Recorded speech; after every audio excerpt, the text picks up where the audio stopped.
entrepreneurs enseignent aux embarques dans l'univers de l'agilité et de l'adaptation.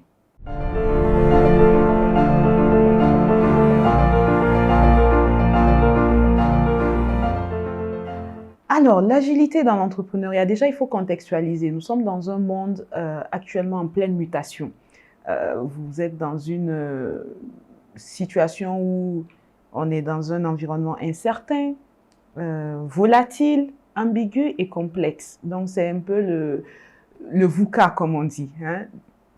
Et dans cette optique-là, il faut forcément s'adapter à ces réalités. Et c'est ça l'agilité, en fait. C'est de pouvoir dire, tiens, ouh là là, il y a des warnings partout, il y a tout ça qui se passe. Comment est-ce que je m'adapte? Comment est-ce que je fais en sorte de réussir dans ça? La crise de la Covid a tellement perturbé les entrepreneurs qu'à ce moment-là, il fallait penser à s'adapter. Et là, j'ai eu la grâce d'accompagner un entrepreneur qui s'appelle Bazemse et qui est devenu Sébastien Bazemo. Et ça a été incroyable, mais on a commencé à produire des masques. Et je peux vous dire qu'à ce moment-là, l'impact de Sébastien a tellement été fort.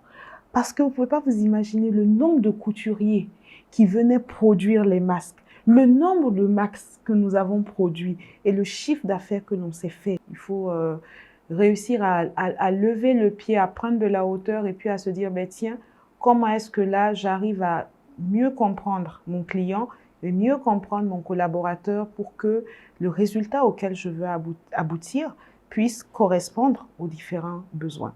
Il faut partager votre vision avec votre équipe. Tu ne peux pas être là en train de dire dans 10 mois, dans 1 an, il faut que je fasse un chiffre d'affaires de 100 millions par mois. Il faut que j'ai 200 clients et que ton équipe soit à la hauteur, non, bon, 10 millions de chiffre d'affaires, 10 clients.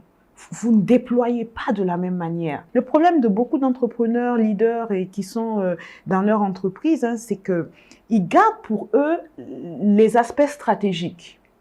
Et ils transmettent que la vision opérationnelle. Il n'y a pas de problème de transmettre que la vision opérationnelle, certes, mais il y a des éléments souples en stratégie qu'il faut réussir à transmettre. C'est hyper important. Vous faites une team building, vous leur transmettez les objectifs que l'on doit atteindre, le plan d'action que l'on doit mettre en place, vous le faites ensemble, tout le monde a le 360 degrés. C'est un risque à prendre parce que vous avez confiance aussi en votre capacité de pouvoir rendre cette action, cette vision pérenne. La stratégie, vous la transmettez, mais vous n'allez pas peut-être transmettre tout le document stratégique.